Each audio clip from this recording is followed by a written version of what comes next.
Police at your door. Bailiffs demanding entry. A legal threat lands without warning.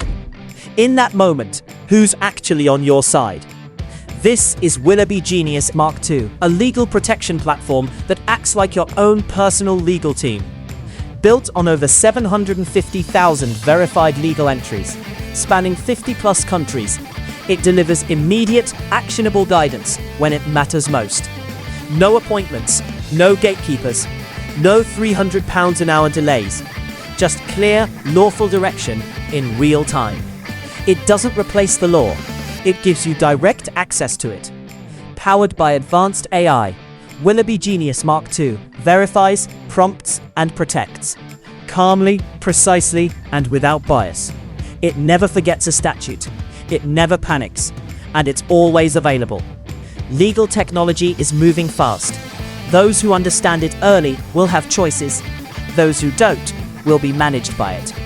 Willoughby Genius Mark II goes further than any barrister. It educates too. Know your rights. Act decisively. Take back control. Click on the link below and use LSB Pro for £5 off your first month's premium. Hello and welcome back to the channel, and welcome to another LSB Film Podcast with me, your host, Kris Brooks. Today's guest knows firsthand what it takes to carve a name for yourself in the music industry. From songwriting to live performances to producing records, his journey reveals a hard truth. Talent alone only accounts for a small fraction of who gets chosen and who doesn't. When the moment Jamie J had worked towards his entire life finally arrived, he did something very few people would dare to do. He tore up the contract in front of his manager. We also explore deeper ground in this conversation, touching on spirituality, good versus evil, and natural healing, and how those ultimately pulled him back from a world he once believed he wanted, but later realised was never truly his. So without further ado, welcome to the show. Are you concerned about all this corruption being rebranded as conspiracy theory? Well, don't you worry. Sit back and relax and join in the conversation with today's guest. Welcome to another LSB Film Productions podcast with your host, Kris Brooks.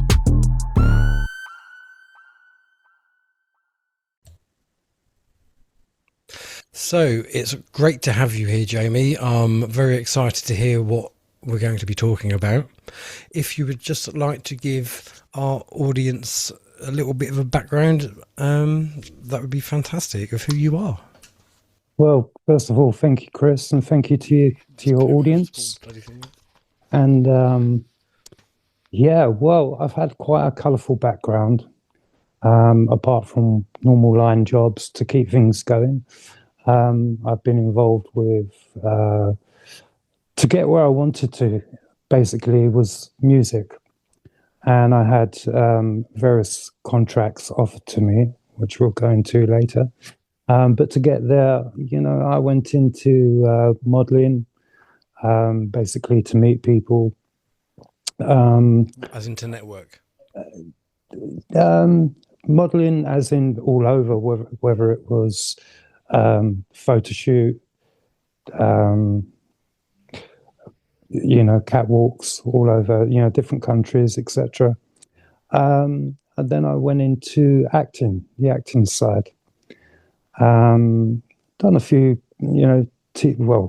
pretty much every TV program as assistant artist. What year are we talking? Oh, not year, but what era? Well, we're talking. Yeah, literally. EastEnders, yeah, that kind. I've never seen any of them. I've got to be honest. I've never watched them. I've been in them, but I've never watched them. We're talking. I mean, the modelling side. I got into. Let's say, I was 18. I think I'd done my first. I think it was about a Bovril advert with Jerry Hall. Oh, really? They've actually taken it down off of YouTube now. But there's 14 of us in the gym. And she walked up and the Are You a Bovril Buddy song that was going on. That was, literally uh, 88, 89, 90. Then I've, I was in that for quite a few years. Then kind of went over to the acting side. I don't know if I can name names on here, but You can name, just don't do anything libelous. Yeah, films like Harry Potter, Mm-hmm. John Carter and Mars, a different loyalty, which wasn't produced over here to do with some kind of copyright, as well as, pretty much every soap on the TV. So that was a colourful time. I was going to And say, that must have had some good experiences. there was, yeah. I mean, particularly one time with Harry Potter, we had quite a few dwarves on there, as you know, and basically you're not allowed to take a phone, you're not allowed to shoot anything, you're not allowed to take pictures. And one guy was quite blatantly going clink, clink at the set and everyone around. Another one has confronted him. And the next minute, you've got, all these dwarves like trying to pull each other apart, fighting. Then you've got the floor managers, all that trying to put them, literally trying to tug, trying to tug them off, and they're all falling about laughing on the floor. Now, when you say tug them off, as in pull them off from fighting, yeah, maybe I should choose my words better. No, that's just my sick humour. Sorry, people. No problem. So yeah, every day was kind of filled like that. And while all this was going on, I had, I was trying to build up my music career and contracts. So are you a guitarist, singer, songwriter, producer? I started from singing vocally. I soon found that, I wasn't getting the music that I wanted. I'd always played a little bit of guitar and keyboards. That then went on to writing, producing, playing saxophone. You got your guitar there, yeah. You'll have to show me one day, Chris, how good you are. I'll go out as that. Oh, right, okay. Pink Floyd tribute. I've heard all about, yeah. But just me, nice no one. band. Oh, right, okay. I played You know what? tracks. I've actually seen you do that. Yeah, very good. Yeah, interesting. So yeah, I ended up writing, producing, and a lot of the songs, the backing vocals. I've had various guitarists on tracks as well as doing guitar myself, a little bit of saxophone, etc. So, I suppose I become accomplished in, writing, producing, getting the sound that I wanted to. That then led into obviously trying to find contracts. And that's probably where the problem starts. So this is where essentially you were being coerced to sell your soul in order to progress. Yeah. So yes, let's touch on that little bit of grit.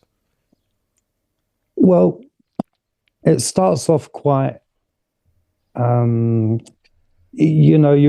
going into the industry. I was probably around 22 at that time.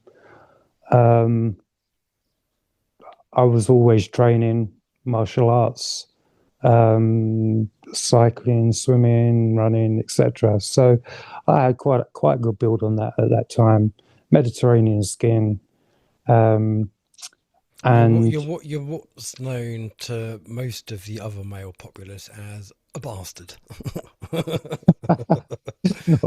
Well, funny you say that. A lot of people, it's funny how that the reflections of people, kind just of projections, mate. Just projections. Yeah. That's all it is.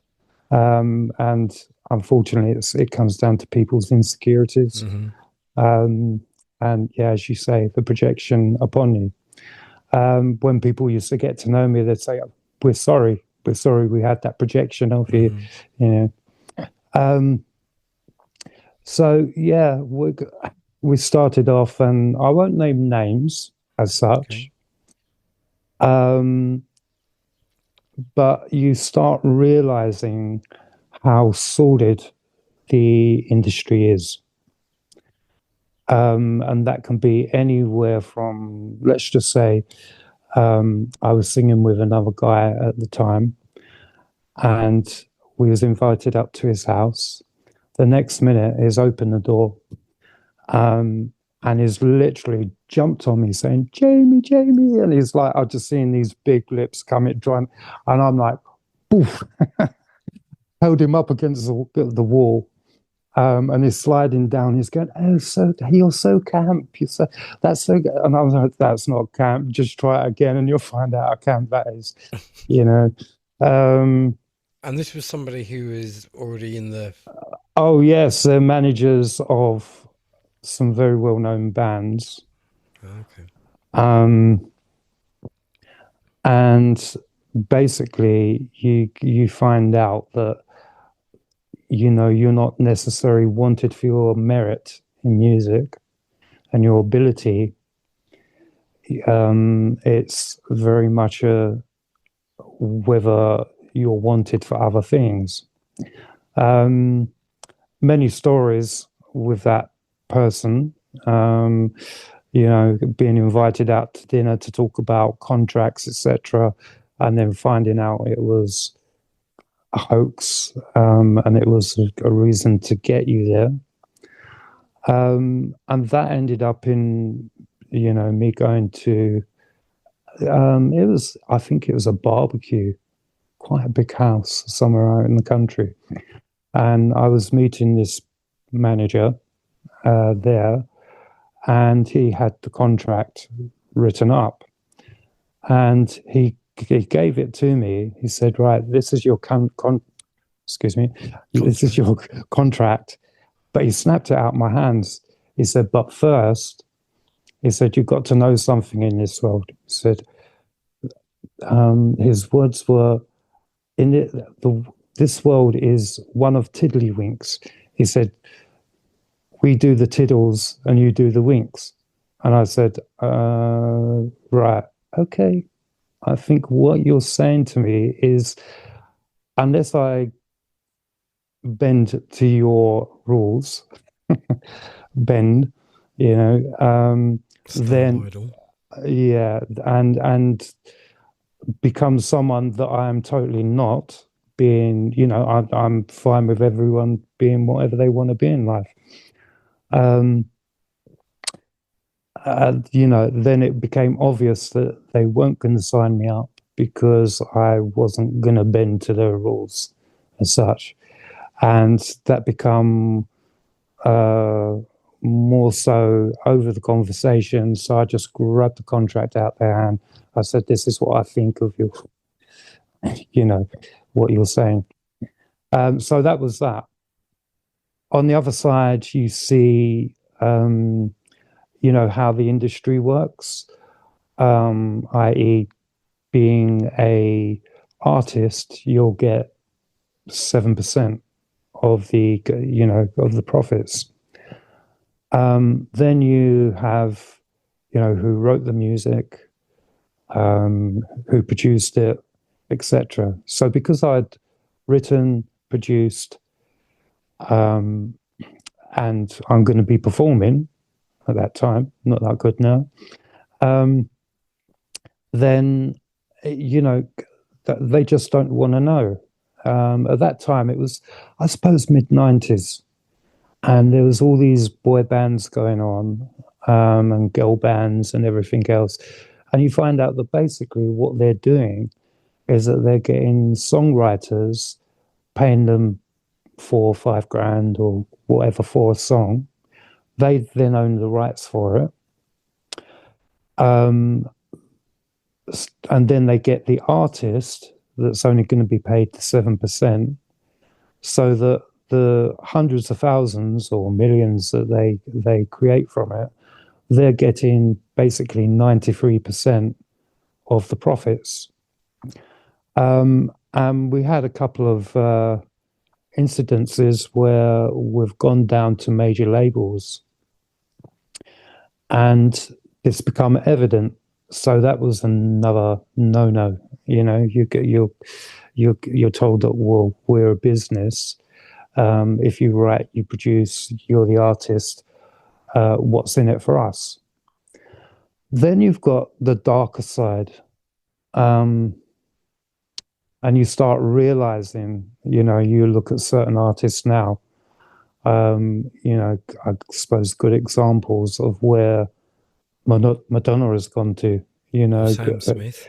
Sam Smith, Lady Gaga, and all these, almost like demonic figures. Would you say that they've been traumatized?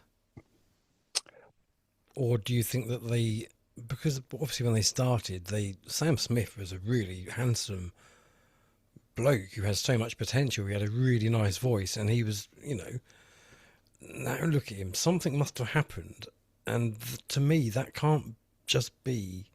That has to be what's going on around him. Yeah, it's a bit of both. I think you get certain people that have things have happened to them in the past, and they're being controlled.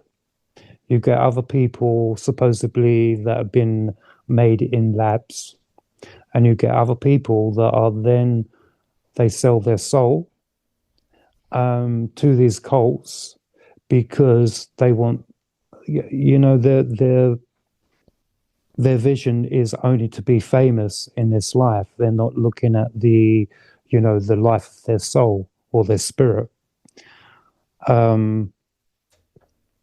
And they want to make it big in this life. So they sell their soul.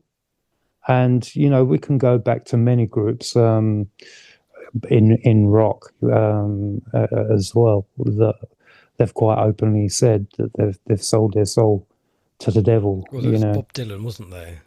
Yeah. Sold it to the great commander. Yeah, and then you got up to today, you've got, Billie Eilish actually said that she's the devil's child. And you start getting into that zone that is very dark. And we all know about the trafficking, the rituals that go on, the sacrifices. Did you see any rituals, or did you just hear about them? I didn't see. If I did, then I would have. I've known, because of the other sides. I'm very spiritual, and I have been in my life since I can remember. We can go into that a little bit later if you like. Mm-hmm.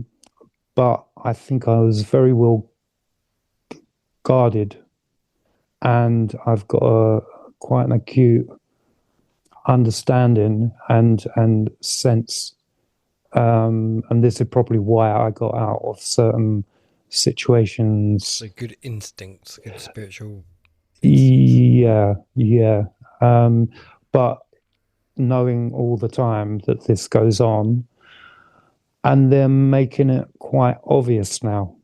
It seems to be a time where they used to play behind the scenes, but now what is coming forward is really coming forward. They're showing themselves, They are. And I'll go back to Sam Smith, because 20 years ago, if an artist went from what he started off as into what he's become, in a normal world, that would have been a career destroyer.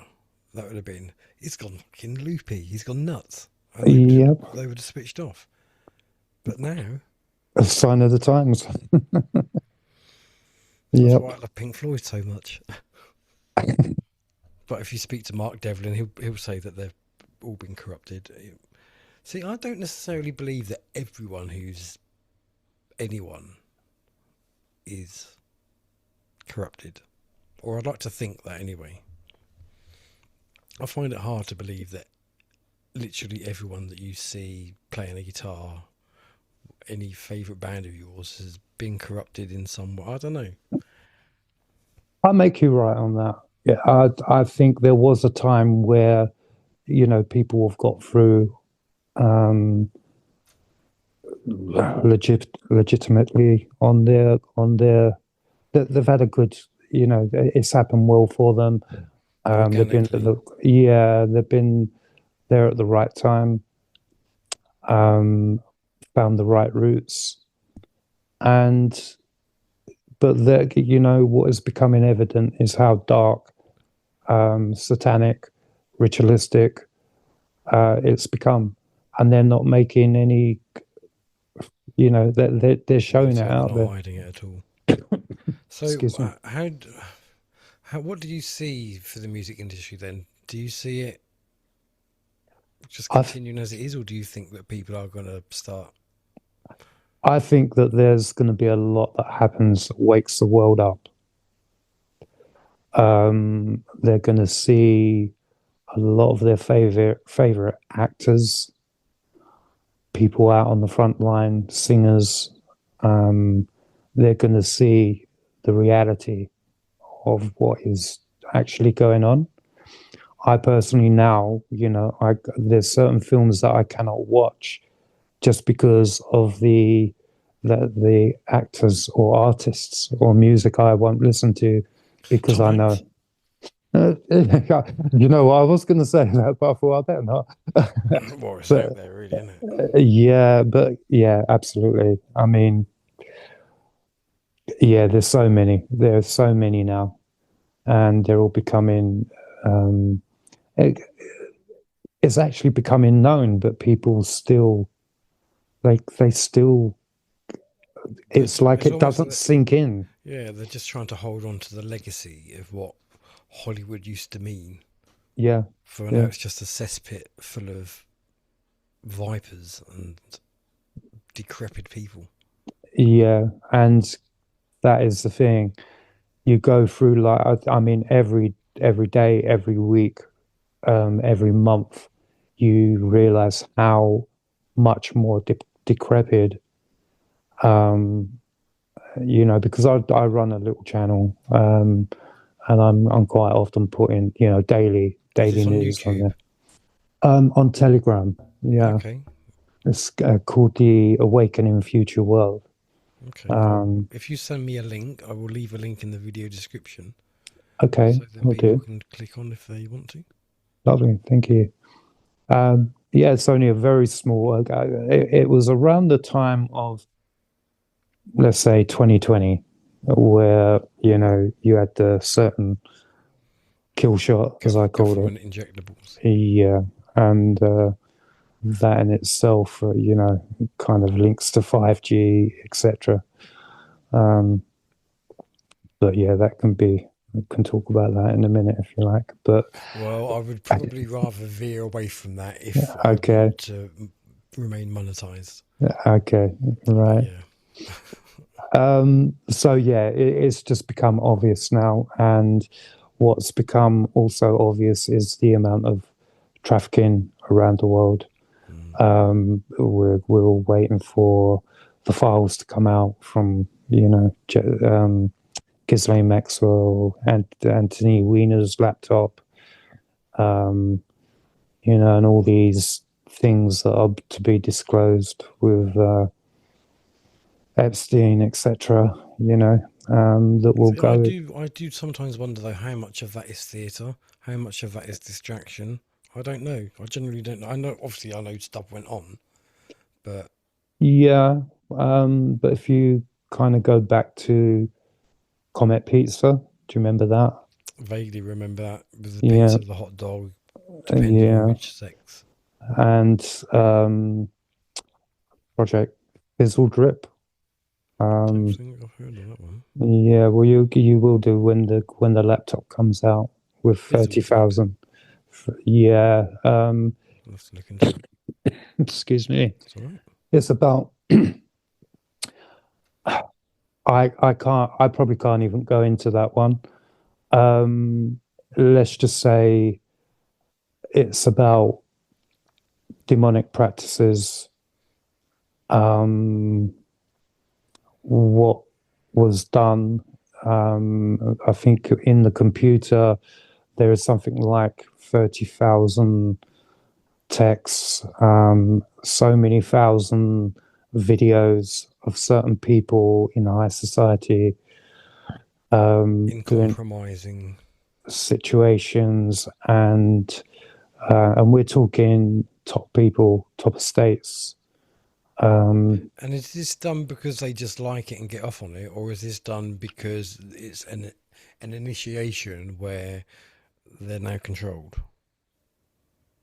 It goes back to, I mean, you could even trace it back to the the fallen angels, 200 angels, what was set up around that time, demonic practices that have been kept under and behind the scenes, that are now coming forward but have always been practiced. Can we give some non-graphic examples? And if we talk about it from like the way back then, so it comes across as more not now. Okay, well, we all know about Bohemian Grove. Yes.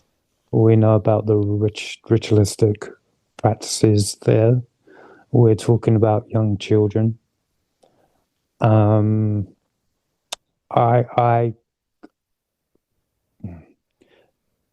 wouldn't be able to say anything about Fizzle Drip because apparently those that have seen it, I understand what went on. But we're talking about, hardened people that dealt with it, literally physically Broken. ill for weeks. PTSD almost. Yeah, I mean, it goes that bad, it goes that dark. And I'd probably get you thrown off if I. Okay. Well, let's lighten it up a bit then. So you said that you've always been spiritual, and that's helped play an essential role, basically, in how your life has become and what you've turned down knowing. So how did you get spiritual? Let's talk about your spirituality. Okay, when we're talking spiritual, we're talking about a higher self. And that higher self isn't quite like a memory we would have in life. I actually remember being spiritually, or let's just say we choose our own life because of the lessons. I chose this. Yeah. What a wanker. Yep, that comes as a shock to a lot of people. But this is a very powerful time in history to be down here at this time because of what's happening. And I remember basically choosing the situation. I can remember spiritually coming into the fetus, in and out for a period of time.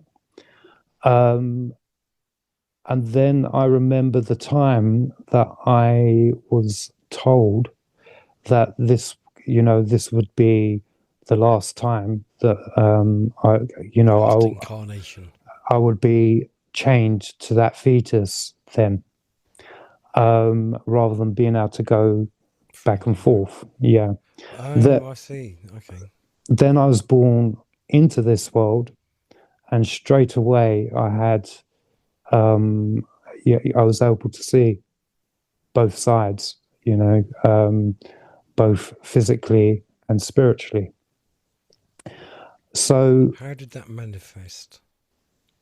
It was just there, and what happened is that I kept on having spiritual downloads on situations. I mean, let's just say we work on a law of cause and effect, and I would be shown like this.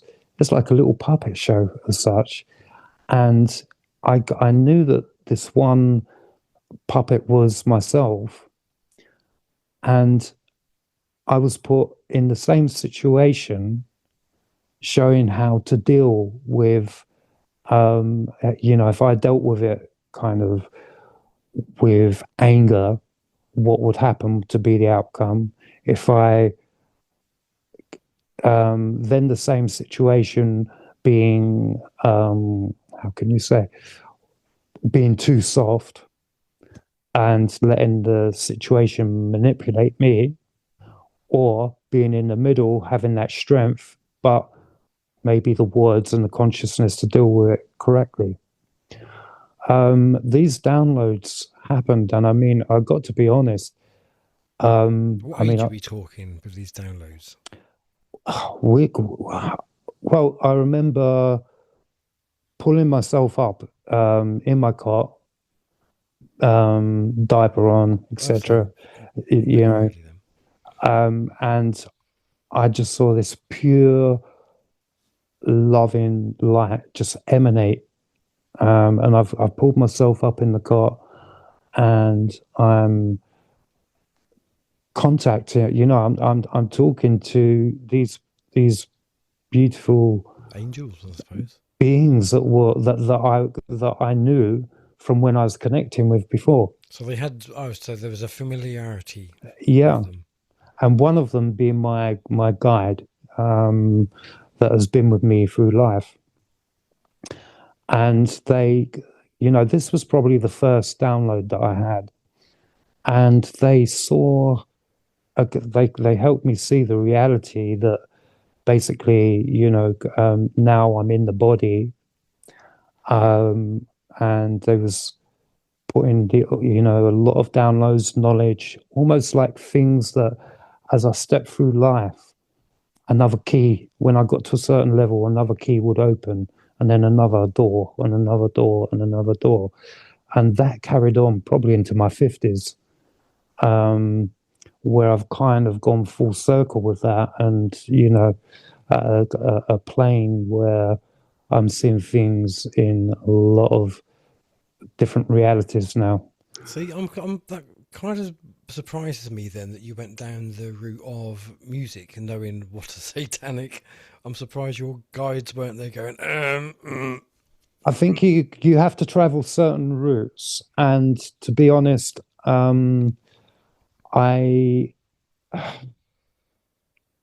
you've got to experience things in life. Life is here to be experienced. You have to learn, and you can't learn unless you're in it. And let's just say that on the other side, music is the seed of love. So And that again, it's just another way that this satanic playground has inverted something that is so divine on the other side, but has been tainted so badly on this. Exactly. And my method was to, similar to, say, Bob Marley, to unite people, but on a larger scale. That's why, I truly wanted to get into music, to be able to do that, because I knew my spiritual self. I knew that the music that I'd write would be able to help people see that. And, obviously things went the way they were. They happened, and, c'est la vie, here we are now. Do you still play music in any way? Yeah, I still write and produce. If anyone's interested in compiling demos, I got to be honest, I've stepped back a little bit because, knowing this industry as it is, I wouldn't want to put anyone on that journey. I was writing a catalogue of music because I play, whether it's from reggae, lovers rock, to soul, all sorts of music, really, light rock, etc. So I was going to put a catalogue together so that if people wanted any demos, etc. But I think that's kind of faded, knowing more and more about the the industry. Well, I I think think, I think there's twofold really. I think there's that aspect that you're saying about, well, people don't really want to be in that industry now because they know how sordid it is, mm, and then by being part of that industry, you're sordid by default. Um, but I think there's also the other thing that computer technology is so good now. You know, I mean, I only use Studio One. I can't even remember the name of the program, but like you've got so many decent recording programs on your computer now. The only yeah. thing that it doesn't do is give you the experience and the knowledge of the ears being able to mix it really nicely. I know that's not a 666 for anyone watching, it's just an okay. And so, yeah, so that must have a big effect on that people can do it at home a lot. To be honest, I think it's such a shame that you can say to, um, let's just say you can have a couple of words, and you can say to Chat GTP or whatever it is, Yeah, write me a song to do with this, that, the other, and all of a sudden it will just print you a song. I yeah. mean, See, I don't like that so much. where's the artistry? Where's the skill? Where's the, and what are you meant to do on stage? Do you watch a computer play the track? Yeah. It's taken away from the artist. Oh, absolutely. I'm just referring to things like recording software. Like you've got, I can't remember what they're called now. I've had a brain fart. What is my thing called? Personas. Okay, yeah. So a really good multi-track recording thing on the computer in my living room. I can do my bass. I've got electric drum kit in the garage. I've got my guitars. I don't need to go to a studio. That's what I meant. Because I've got Pro X, kind of the industry standard, and in the same way, yeah, but you're making the music, you're Yes. putting the bass line down, you're doing the guitar riff, you're playing. Okay, I might sample the drums. I'm a yeah, bit lazy there. I mean, even with Pro X, you've got that whole drum rhythm section, but you can create within that as well. Is Pro X similar to Pro Tools? Um, yes, I believe Because that was so. industry standard at one point, wasn't it? Yeah, it's now. Do you know? I forgot who actually makes it. We'll get Pro X is part of the name anyway. But yeah, I mean, it's a really really good means to write. You can use unlimited tracks. On some of the songs I've got tons of, where you're building up, let's say, almost like a gospel choir in the background, and you can have multiple tracks, but it's real music going down, as we say, apart from the drums as such, but they're all sampled and from particular drummers, etc. And you've got the ability to create rather than just say to a computer, write me a song to do with this, and it comes out. I'm keep musicians live. I'm still a advocate of that. No, 100%. So with the music then, because music is very healing, because everything in this world is frequency based, and vibration. So I understand that you also, do you use music to heal, or is your healing something completely separate to the music? It's it's for a start. You got 430 hertz, which is everything is tuned to, which upsets the biorhythms. It should be on 432, so a lot of the music doesn't actually hit the right spots that it could do.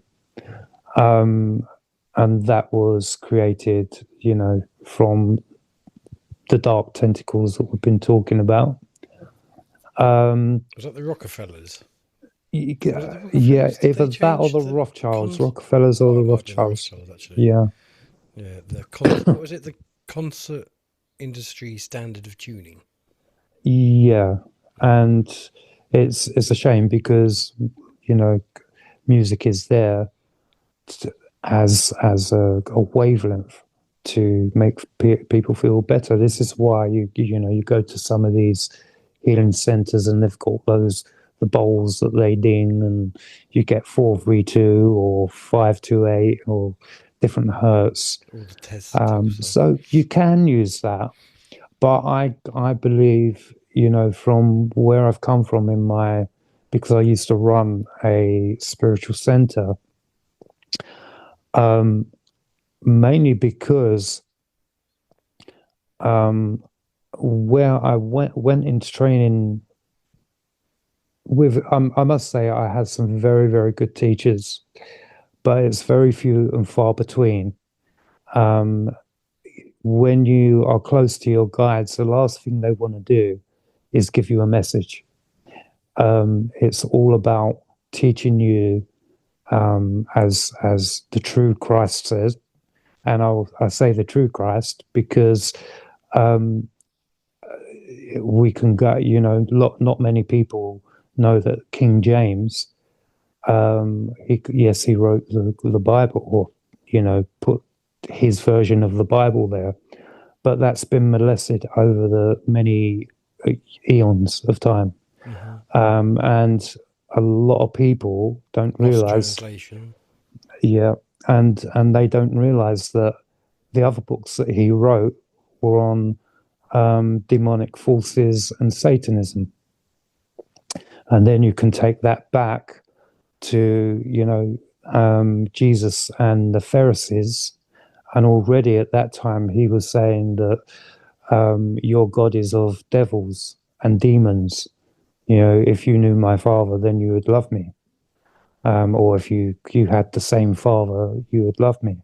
And so we've been dealing with this underground evil tentacle situation for many thousands of years. And, this is, as we say, now it goes through everything that we live in is a lie. We've got from the water, the air that we breathe, the so-called civilizations or what we are meant to be living in, the corruption that all goes above, from the judiciary system, the policing, the governments, the royals, all the way around the world. And you can take this back further, one thing I have done is I've gone into the Gnostic Gospels, Book of Enoch, many things. This is some of the downloads I had, that led me to astrophysics, subatomic physics, so many subjects. The climate hoax is one thing. You can do samples in the ice going back tens of thousands of years, and the CO2 level much higher was in the 4000s, or we're at critical levels. It is so low at the moment that it's actually dangerous to life. We're at 0.4, and if it drops below 0.2, we're all toast. Yeah, nothing will live, nothing will grow. And, you've got to ask yourself, why are they doing this? And then you can go into the cult of the black box and the negative energies that are, dimensional beings that come into this earth that are all part of the original. The black box, the same as the black cube. Yes, yeah. It's either the cult of the black box, the black cube cult, or basically the cult of Satan. Doesn't the Muslims have a black box synagogue thing? Is it? I'm not very good on my religions. perhaps? Well, yeah. I mean, you've got the Mecca, haven't you? Mm. And basically, the Wailing Wall is. I've actually got the notes here on this one, because I'm doing a chat soon, and it's basically the let's see it's to the Shekinah. Now the Shekinah is a feminine, erotic, and intimate occult deity, and the thrusting that they do is basically to the Shekinah through the Ein Sof. Now the Ein Sof being the masculine force. So what they are doing is basically a ritual that is not of Christ. You know, it's to another deity, and basically in Mecca, you've got the, you know, in a square building, you've got part of this black stone, and they go around in circle, which is all sacred geometry. You could say black rock. And yeah, then you've got people, you know, black rock. They don't hide it. You've got outside CERN. You've got statues of Baal, Lucifer, or Maloch, BLM. Denver Airport. Yes. I mean, they're showing you what they want and what they wish to achieve. Excuse me. The guide stones, which are no more. They've been. Yeah, the Georgia Guidestones. That's it, Georgia. They told you exactly what they wanted to do. Take 500 million out of 8.5 billion people. That's basically getting rid of nearly 8 billion people on this planet, so that they could take their world forward with the technology and just use those 500 million as slaves. But, you know, lots of things have happened. I suppose we could call them the white hats, are fighting back. A lot of these places have been taken down. Part of when Trump first bombed Iran, one of the main cubes was taken out then in deep underground bunkers. Another one is in the Vatican, and people don't realize that the Vatican, if you look at the main hall, it's done as a serpent, yeah. And in the middle of it, you have like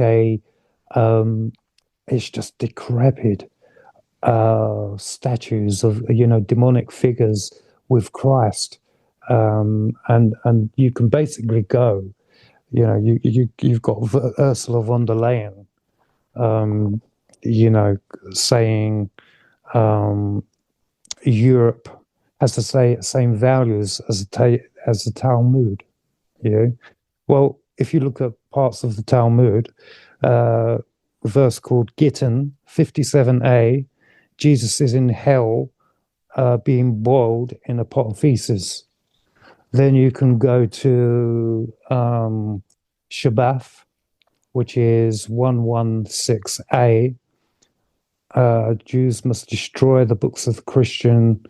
You've got the occult. Extermination of Christians is a necessary sacrifice, you know. And it's like, wow, you know, you can see why at that time Jesus went against the Pharisees and saying that your gods are made of demons. And this is, you know, then you get to the Council of Nicaea, back in the, you know, 324, 25, 39, you know, many different points where, you know, we're going from 770 books, down to 66 books, which is an obvious number for, you know. And but when you go into the, Gospels of Thomas, and the Gnostic Gospels, what was being told was that if you understand your true self, each one of us is a spiritual being. We are and have a divine spark. Just the fact that we are here living, breathing, with that consciousness of the soul and that connection with the spirit. We are not meant to be Christians, we're meant to be Christs. And once you see the Christ, you become the Christ within.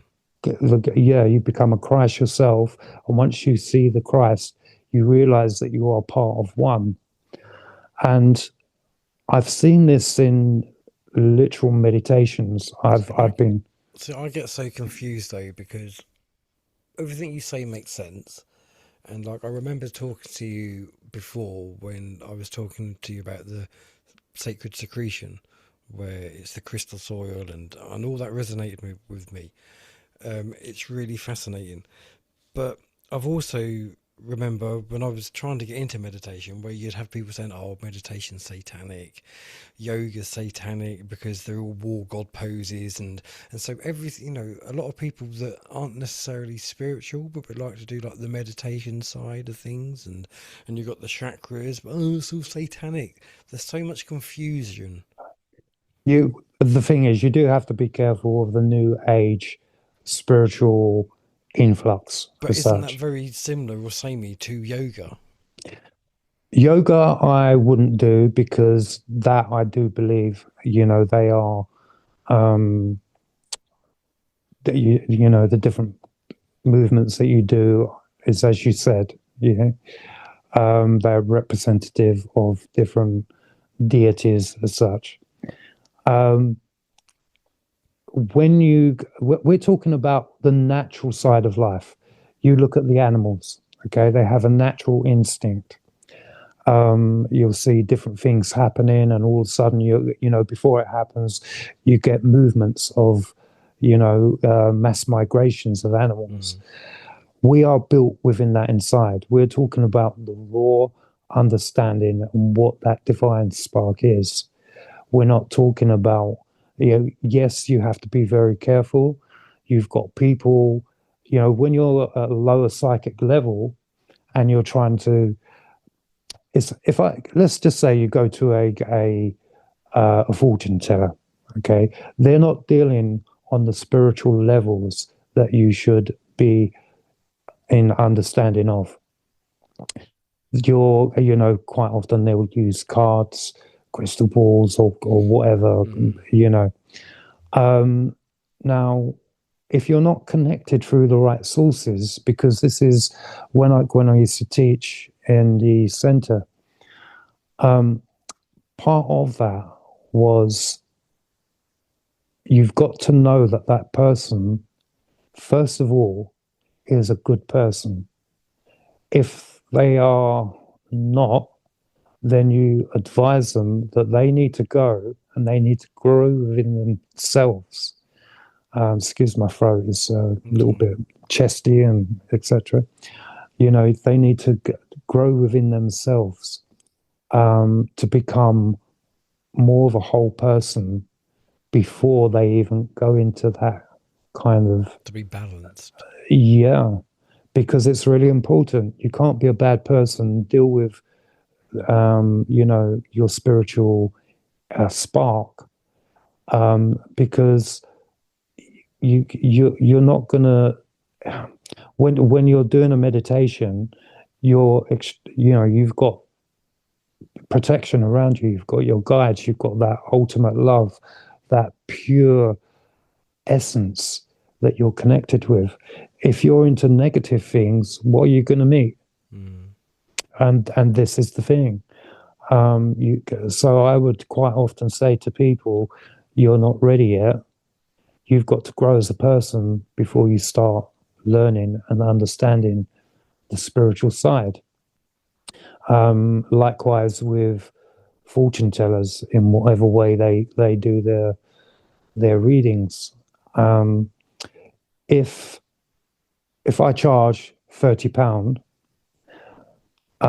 for an hour or 45 minutes worth of reading, then I've got to make up that time for you to get your money's worth. I've never charged, I never would, for anything, whether it's spiritual healing, whether there's information. Now, the way that my guide would work would be, you've got that to sort out, this to think of, that to grow within yourself, and it would probably take about 2 minutes. My word, your guide would have a field day with me. If you're like, put the bloody kettle on. We'll have to put that to the test, Chris. Oh, dear. Oh, that'd be quite funny, actually. Imagine doing well, not a live, because I don't do live, but imagine doing a podcast of me just being, right, sort that out. It'd be quite funny. Oh, dear. But I mean, the reality of that, now, sometimes my guide has given absolute proof to that person, because it is very important that they had that proof. I'll give you a quick example. I was in the studio. A guy became a very good friend of mine.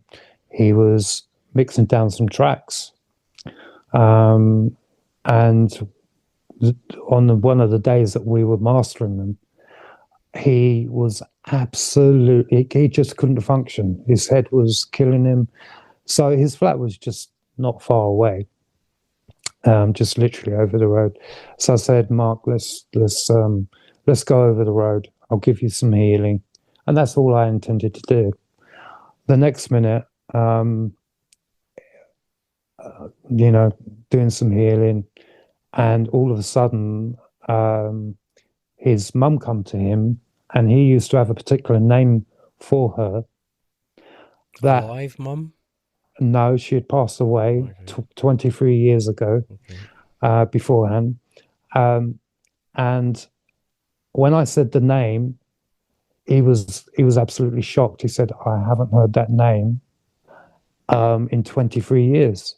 I said, right, well, she's here because of a good reason. I said, I'm being taken to your house that you used to live in. I said, I'm sorry, but it looks like something like Little House on the Prairie, which is very odd these days. And he said, yeah, that's where we used to live. I said, okay, well, I'm going into the front room. I described the fireplace, the color, how it was built, the clock that was on there to the right hand side. There was loads of little drawers, getting bigger as they go down. I described so many things in such great detail. And when we moved into the next room, being the kitchen, I then saw the reason why, which I won't go into.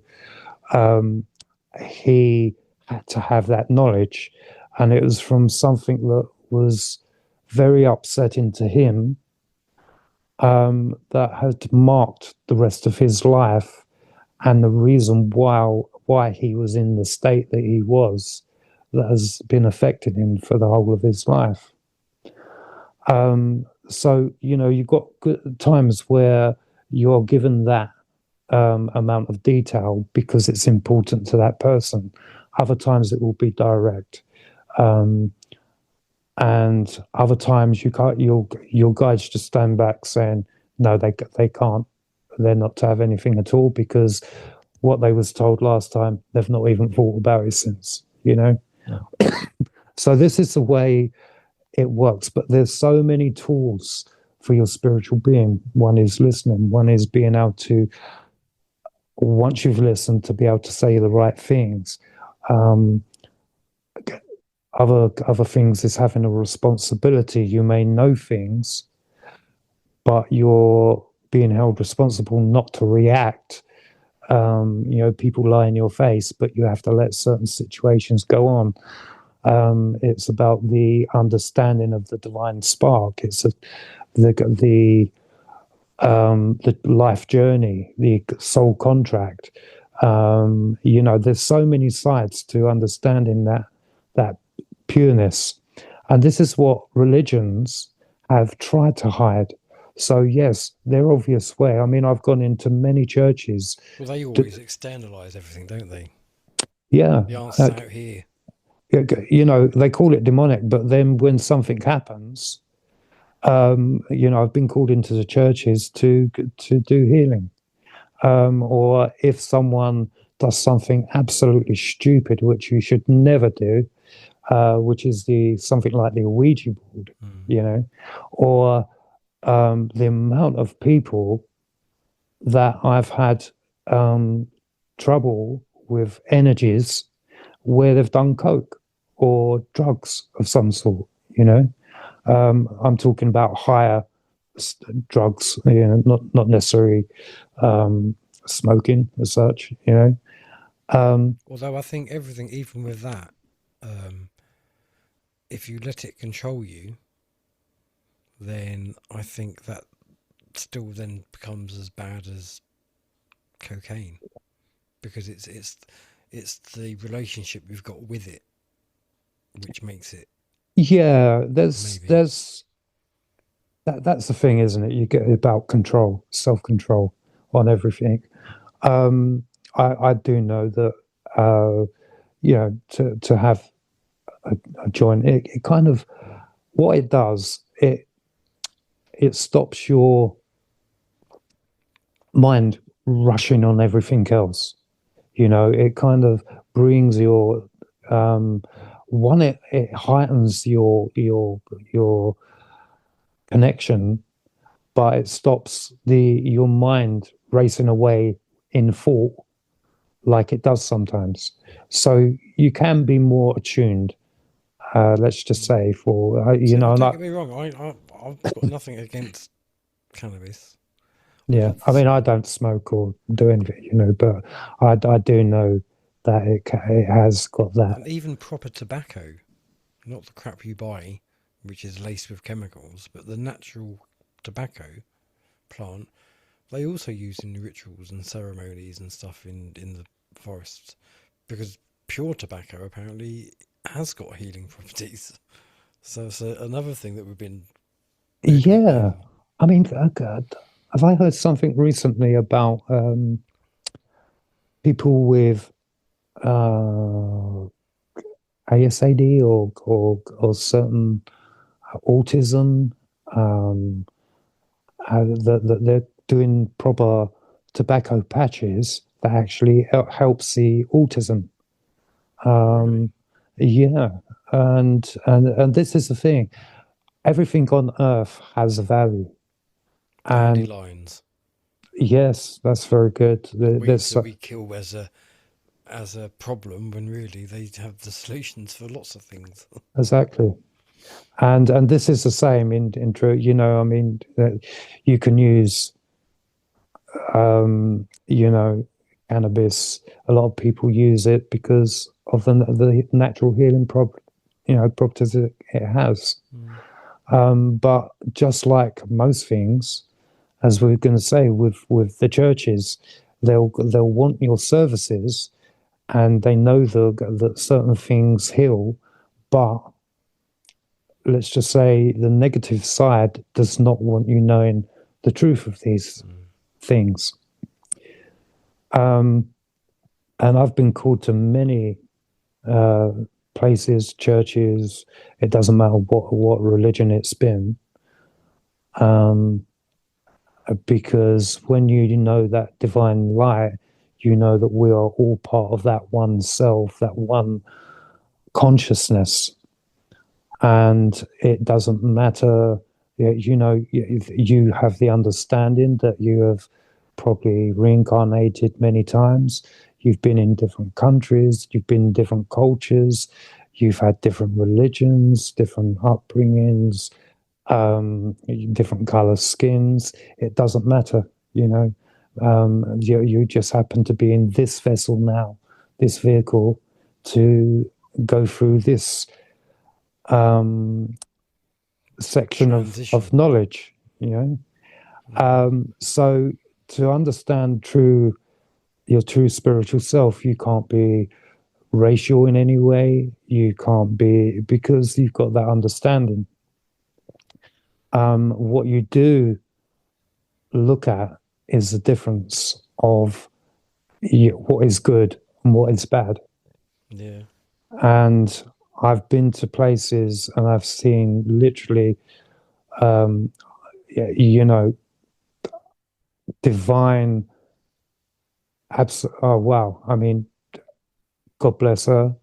My mother that passed something like 10 years ago.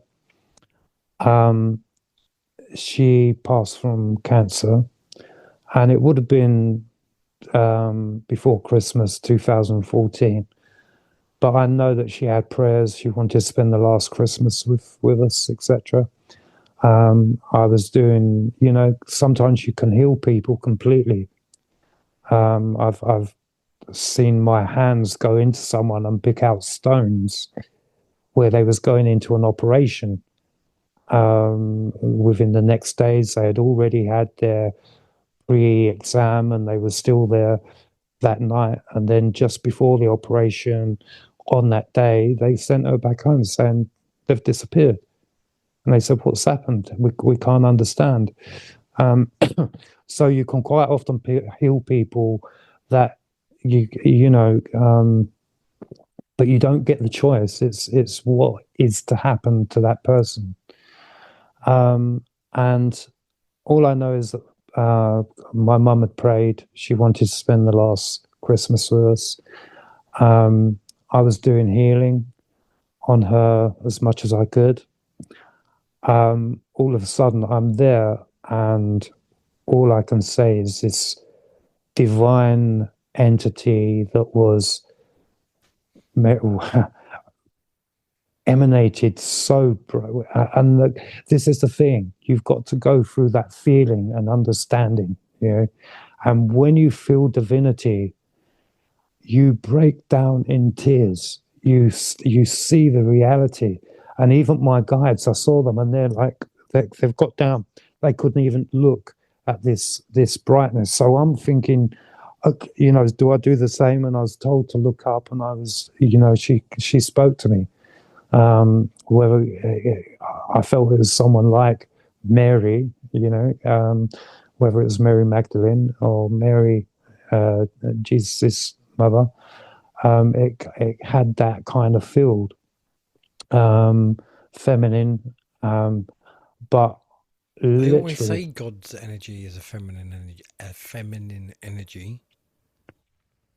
Well, this is part Earth, Mother Nature. Yeah, this is part of the balance. It's to understand your masculine and your feminine in balance with each other. And that goes back to Sophia, where you get this, this consciousness that started making different soul, and you get Sophia comes down. She didn't make the creation, i.e., with the balance of the masculine and the feminine energy. And then you go into, she created something that was void of love, and you end up with the demiurge and the archons, and the repetition where they're trying to entrap souls, etc., flow them round into different incarnations without going back to source. Reincarnation is a natural process, but you want to be able to go back to source. And we have, the demiurge or Yaldabaoth that was created. She sank down away from, trying to keep it away from the purity. And this is where you have the divine spark and the trickery that she done to get that divine spark back into the souls. And tried to show Yaldabaoth the let's just say to play him at his own game, because he thought he was God. He didn't see any other deity or God around him. He was in darkness, and that is what he's trying to control: time, people, etc., and the archons, etc. This is why you have to know yourself. You have to know the purity. You have to have love in your heart before you do anything like this in terms of meditation. And when you do, you have to know that you bring the divine consciousness or divine God through the divine teacher, or to some Jesus, through your guides, and ask for that love, that protection before you do anything to do with spiritual. If you don't, you could be attracting unwanted. Yes, and this is the trouble that people have, because they are not necessarily divine within themselves. They do not know that divinity, or they have knowledge but not enough knowledge to know that they are meant to ask for that love and that protection. That they do get into problems. And actually on set of Harry Potter, I had a discussion with this woman, and she done tarot cards and this, that, and we had a conversation that was quite unsettling. And I said to her, "I'm sorry, but you just haven't got the knowledge." I said, "What you're telling me, you haven't got the knowledge to be doing and dealing with the things that you are dealing with." And she was quite upset by it. And I said, "Listen, one day you're going to understand what I'm talking about."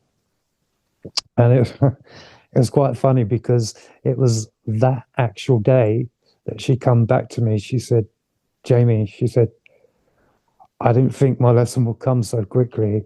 She said, "But there's someone in here that needs help, and I am not able to give that help to her." And it was someone that had come from another country. She had come out of the country running away with her children. I won't give any names. And her husband had been putting demonic forces on her to try and control her. When I sat down with her straight away, I said, "Listen," and it was getting quite late in the day then. I said, "Listen, tomorrow we're going to deal with this, and we'll sort it out for you." Bearing in mind, I was up at, say, 4:30 in the morning, going down to Leeston Studios. A couple of nights would come back at 10 o'clock. So by the time I'm arriving home, you have bath, something to eat. You've got like an hour before you go to sleep, before, you're on your way back again. So it happened at that night, because I'd said to her, "Tomorrow we'll do it." This entity actually tried to attack me, because it knew that I was absolutely knackered, and I become aware, as I'm drifting off into sleep, that this entity was trying to get to me before I got to it. And straight away I sat up, boom, done what I do to get rid of those energies. And this person, being, of African descent, the day before she looked grey. She actually looked grey, her skin. And then in the morning, little did she know that I'd had a whole night full of it, of battle. She come in, and she had like a flower in her hand, and she's wafting about. she's like, her cheeks were like just so full of color. And she's like, la di da di da, just all, hello, hello. And it was wonderful to see. And I said to her, I'm glad that I was able to get rid of that. I dealt with it during the night. I said, there's still points at your house that are like dimensional zones that this energy will still be sent to.